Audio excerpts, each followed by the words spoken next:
Peace. I wanted to take a few minutes to thank everyone for joining the group and just to give you a little background in terms of the motivation and inspiration for starting this group, the Millions More Investors Movement. Obviously, this is from the spirit of the Million Man March.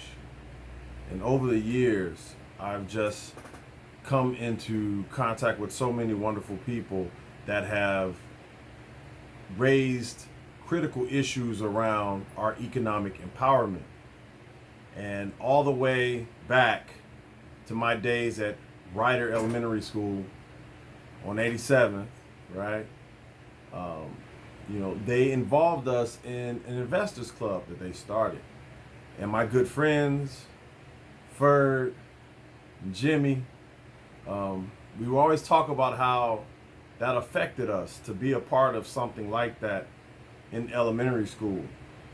And I think it did. It exposed us in a way that we, at the very least, were not afraid of investing in the stock market.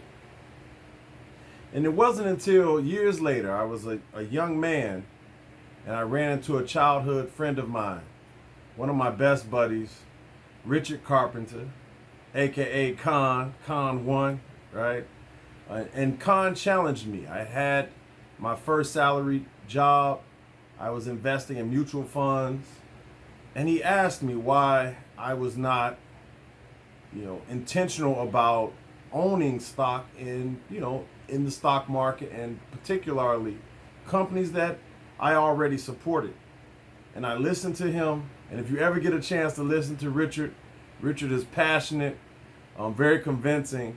But what I enjoyed was he was just simply inviting me to educate myself and to delve into the stock market world myself. And it was a great time, actually, back then, because I remember when Sirius Radio, trading under SIRI, was 15 cents. I remember when Starbucks was about $7 a share. I remember when Walmart was down to $20 a share. And these were all companies that, in one way or another, I was already supporting. And so to have someone encourage me, I was, very grateful that I was not just encouraged, but challenged, because there is a fear element. And to have that kind of support really made that transition from being a consumer and somewhat of an investor to an owner, a shareholder. I really, really appreciated that transition, and it was very helpful to have that group. So I thought, in the spirit of the Million Man March, why not have a movement where we encourage people who normally would be relegated to just being consumers, but then have them and invite them to become shareholders and part owners of companies that they probably already support, love, have faith in, etc. Well, why not become an owner?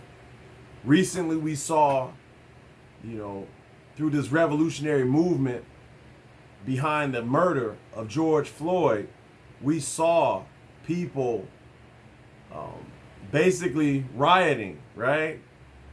We saw people who were willing to loot businesses. And we're always given this very surface analysis, or this very surface challenge of why would people loot in their own neighborhoods? And my response is always, just because a business is in my neighborhood does not mean it's my business.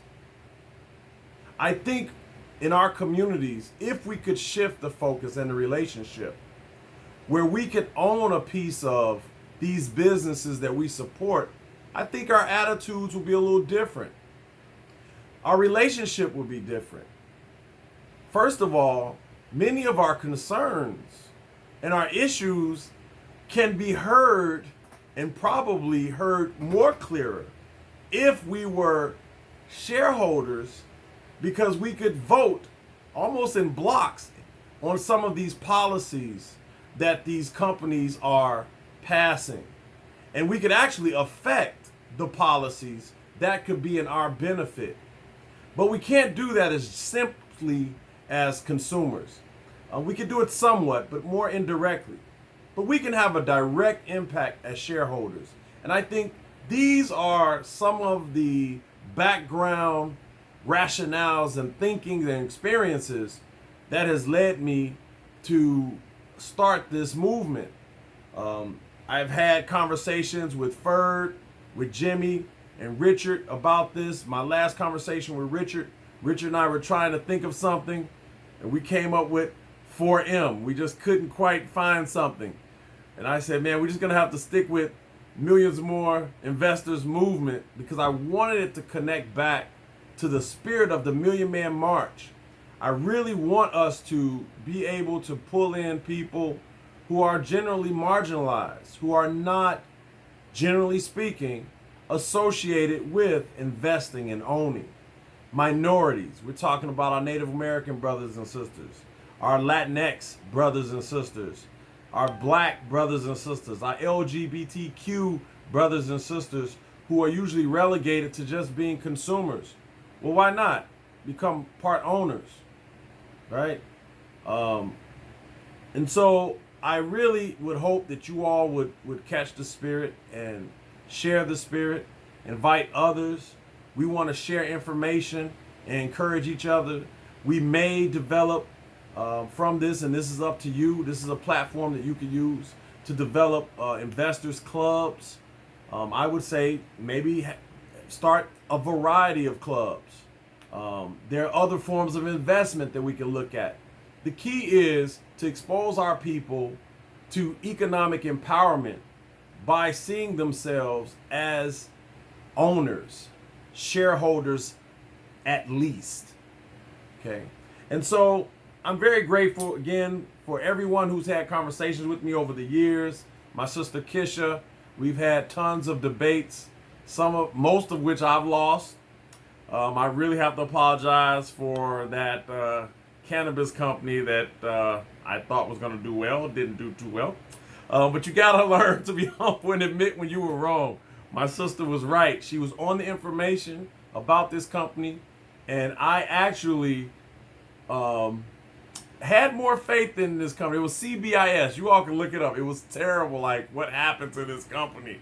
But nevertheless, I'm grateful for my sister Kisha for that conversation. Ina has also been at the forefront of conversations trying to get us to do something. And we encouraged Ina. We were like, Ina, start the group. And Ina, like, I know she's like, wow, give me another task to do, right?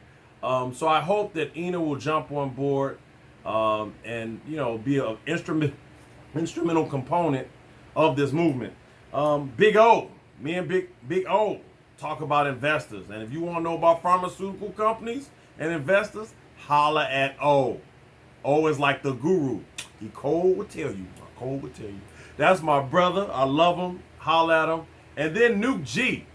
If you are in the construction business and the home renovation, Nuke can tell you which companies are thriving and which companies you should be looking at.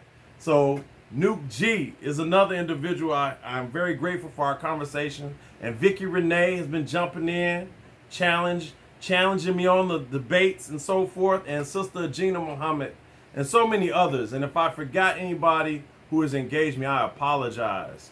But I am so grateful for the intellectual acumen that has contributed to this movement. And I hope that you all will take this movement as high as you want. I just really would love to see our people thinking like bosses. You don't have to be just a consumer. You could be an owner. And I can't wait to see generations of our people thinking like that and taking advantage of our situation here in America. I mean, it's a fact. Capitalism has a problem. Capitalism is problematic. But at the same time, there are opportunities that we're almost remiss in our duties as descendants of people who struggled in this company to not take advantage of. It is ridiculous for us to ignore the opportunities that we have in this country, given the pain and suffering that we've endured. So with that, family, I look forward to conversing, debating, dialoguing with you more online, and I encourage you to invite others. All right? Peace.